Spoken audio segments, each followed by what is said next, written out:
The Wolf Wilder by Katherine Rundell. Chapter 7. They wove through the forest for half an hour before they came out onto a road heading north. It was thin and winding, flanked either side by trees arching above their heads. Their branches sparkled with frost. "If I wasn't so sure that they'll shoot me if they catch me," said Ilya, "this would be very beautiful." His tone was unnaturally bright. Theo was about to tell him to keep his voice down, but as she turned, she caught sight of his face.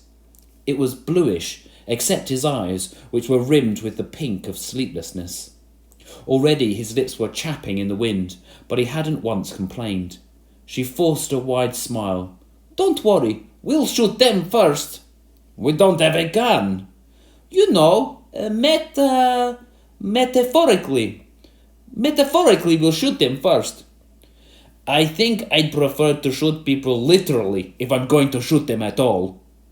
Theo made a face at him and checked the compass balanced on Black's head. "Keep an ear out for carts." The road was deserted, but Theo guided Black close to the edge so they could leap into the ditch if they heard anything coming. The going was much faster here on the road, though the snow came halfway up the wolves' legs, because there were no stones or fallen logs to navigate. The wolves had been running fast for more than an hour when Theo first heard the noise. "What's that?" "The wind?" Theo looked up at the branches overhead. "They're not moving." The noise came again. Theo let out a hiss of fear, and she bit a chunk of hair to keep her teeth from rattling together, because it was the sound a horse makes when it is anxious. Nobody she knew could afford a horse, nobody except the Imperial Army. She looked back, but the road twisted out of view. "I think he's somewhere near," she whispered. Black growled. Perhaps her knees had contracted too tightly and she'd hurt him, or perhaps he'd smelled something. Ilya was chewing on his glove, his eyes wide. "Where?" "I think behind us," she said. "We need to get off the road." She slid off Black's back. "Into the woods. We'll have to jump the ditch. Come on." But wolves do not obey orders unless it suits them. Before Theo could catch her, White turned and ran back along the road the way they'd come. "No! Come back!" shouted Ilya. Theo didn't bother to shout. She slipped the pup into her pack, lifted her cloak in both hands, and ran. As she rounded the bend in the road, Ilya came alongside, panting hard. "Run! Slower!" he gasped.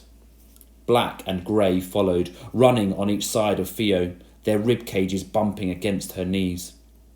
As she turned the corner, Theo halted. Terror swept through her and she stepped back, trying to push the two wolves out of sight behind her. Her arms closed more tightly around the pup, wriggling in his sack. Standing in the middle of the road was a sled carved with the Imperial crest. It shone with fresh gold paint, and set under the blue, frost-clad trees, it was as if the world had been dipped in fairy tale colours. A horse, harnessed in silver and leather, was frantically pawing at the snow, barely held steady by a soldier. The horse's eyes were fixed on White, who stood, growling, her hackles pointing to the sky. And in the back of the sled, wrapped in blankets, sat General Rakov. "Wild," he was saying, "or one of hers." Then he looked up and saw her, and Theo saw his face.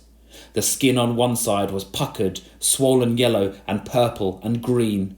A bandage was wrapped over one eye, and he wore a fur hat low over his forehead. His expression, as he recognised Theo, was one of raw surprise.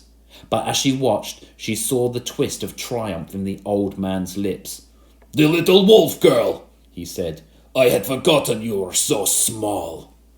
And he pulled a pistol from his belt, saluted at Theo, and shot White in the side. Theo screamed, and Ilya dropped to the ground as White stumbled, rolling backward in the snow.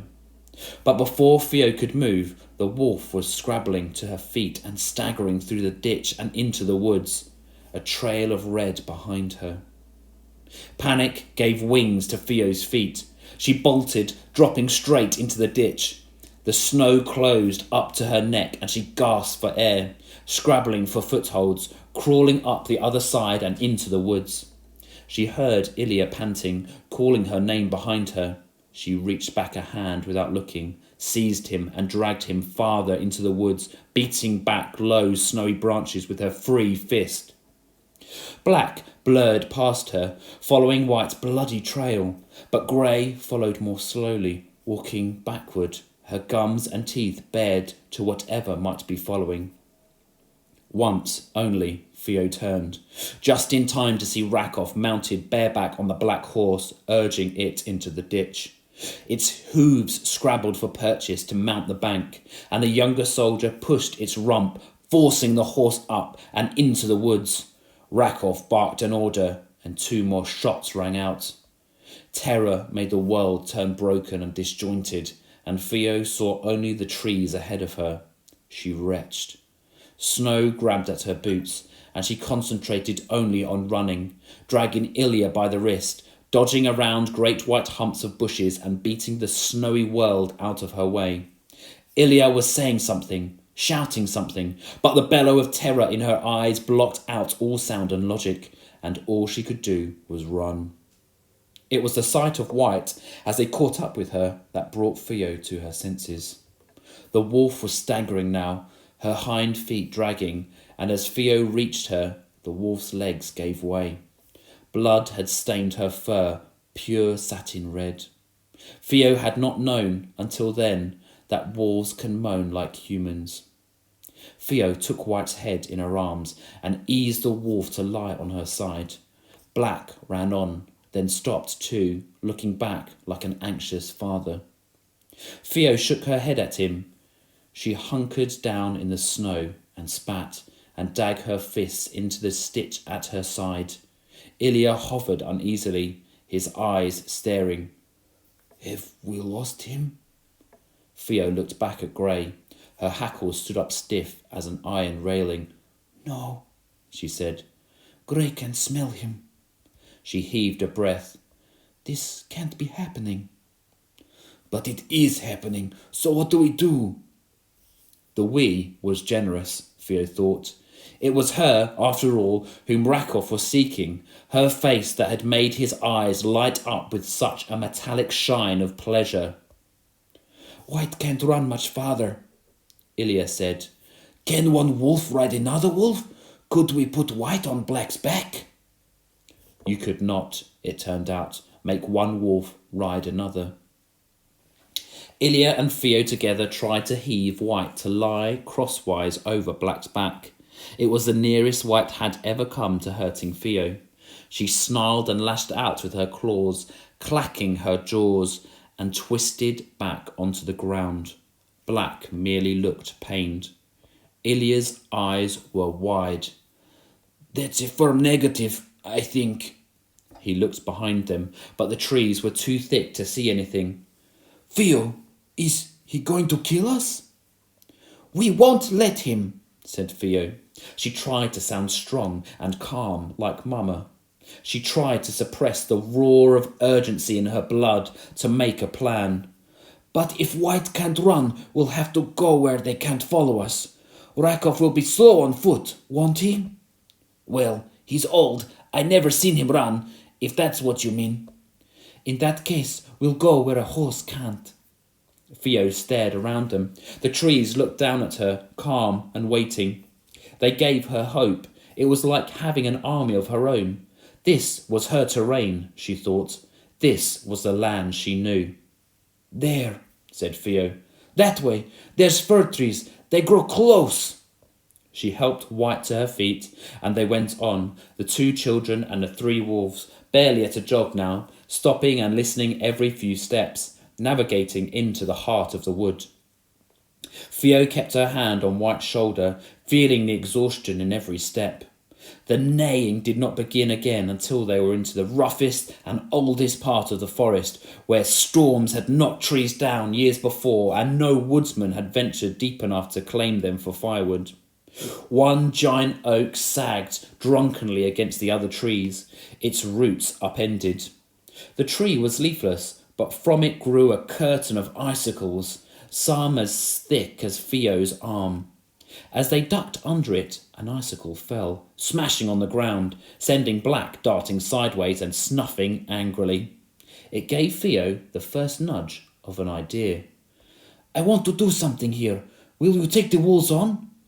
"No, your mother would kill me if I left you alone. I'm older than you, remember?" "Please, I need you to drag the wolves. Look, here, by the scruff of their necks. They won't go without being forced. I don't want them here." The wolves turned her voice as she spoke. Their eyes were full, as they always had been, of fire and nerves and faith in her. "I won't let him hurt them."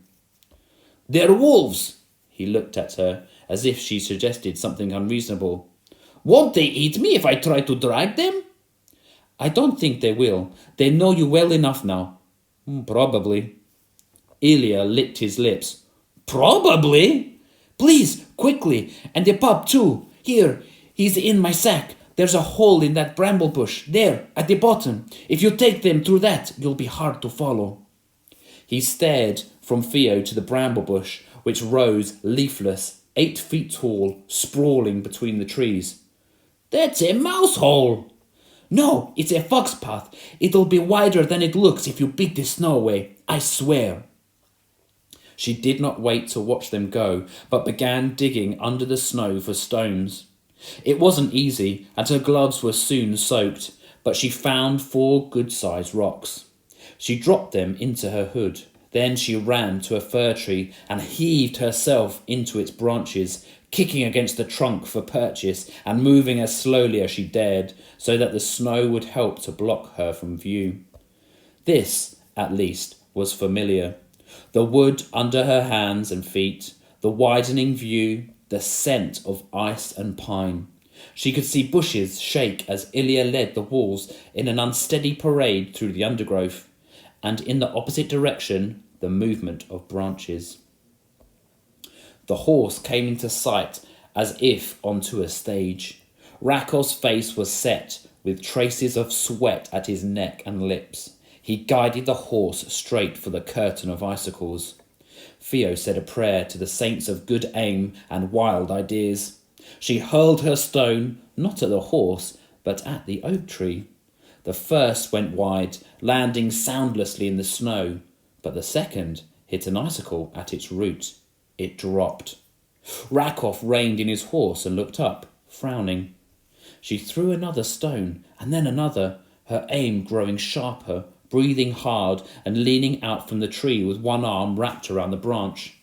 There was a sudden clattering, glittering cacophony as 30 icicles came loose, showering down on Rakov's fists and lap and horse. The horse shrieked, a scream of bewildered terror at this sudden torrent of frozen glass. It reared, beating its hooves against the cascade, and Rakov let out a single angry hiss. He grabbed at the horse's mane, but it reared again, and he slipped sideways with a great shout and fell. The horse bolted, its mane patterned with broken ice. Theo did not wait to see if Rakov was moving. She dropped 6 feet into the snow, rolled, spat out the sludge and what felt like a bit of her own tooth, and ran for the hole in the bramble. She wriggled through on her stomach, scratching her hands, and then straightened up. A grin had taken over her face despite the fear still in the air. Adrenaline kept all pain at bay, and she let out gasps of relief as she sprinted down the trail the wolves' feet had left, brushing aside branches, looking neither back nor to the side, but only at the path laid out for her. Grey saw her before she saw Grey. The wolf gave a rumble of recognition, and Theo cannoned straight into her, sliding sideways, and fell down flat on her back. 4 faces loomed over hers. The hairless one smiled. "Did it work?" Theo sat up. "Better than I expected." "Is he still coming?" "I think so, but not yet." She rested her hand on White's nose and counted her breaths. They were shallow but steady. I think she can carry on. We'll have to be slower, though. She swung her leg over Black's back. I'll tell you about it later. We'd better keep going. Towards St. Petersburg! Ilya looked as relieved as she felt. You'll love it, Theo. He handed her the pup, who wriggled in her arms before settling down to sit on top of Black's head. It's a beautiful city. Then suddenly urgent. Are you all right? Of course, she said. Or that was what she said inside, but to her astonishment she found herself suddenly shivering too hard to shape the words. You've gone green. I think you're in shock. Here. He fished a handful of candied fruit from the pocket in his trousers. Eat this. I'm fine, really, she muttered. Her teeth were vibrating. She glared at her jaw as best she could. Tell me about St. Petersburg. I need to know what it's like. The fruit was dusty and covered in trouser fluff, but sweet. The pulsing in her head eased. Oh, well, it's huge and golden. It's a very tall city. It's full of spires. Ilya mounted grey and tucked up his feet. And there's a town square as big as a lake. Black followed. Theo let herself relax into the rhythm of his tread. She reached out and laid one hand on White's back, pulling her close, and the three wolves walked abreast, a wall of fur and teeth and loyalty. And the horses wear plumes like ballerinas, and there are theatres that look like palaces with ballets every night. We don't have to ballet out there, is it? It's not a kind of food, is it? That's something else. Oh, it's dancing. It's a magical, actually. A kind of slowish magic, like writing with your feet. Have you seen it? He grinned, but didn't answer. And the city's got people selling black bread and honey on the streets. Freshly toasted. It's exquisite. Oh, good, said Theo. She didn't know what an exquisite might be, but it sounded promising. Onward, then! They set off, slower now, dripping blood behind them, but pointing always toward the north.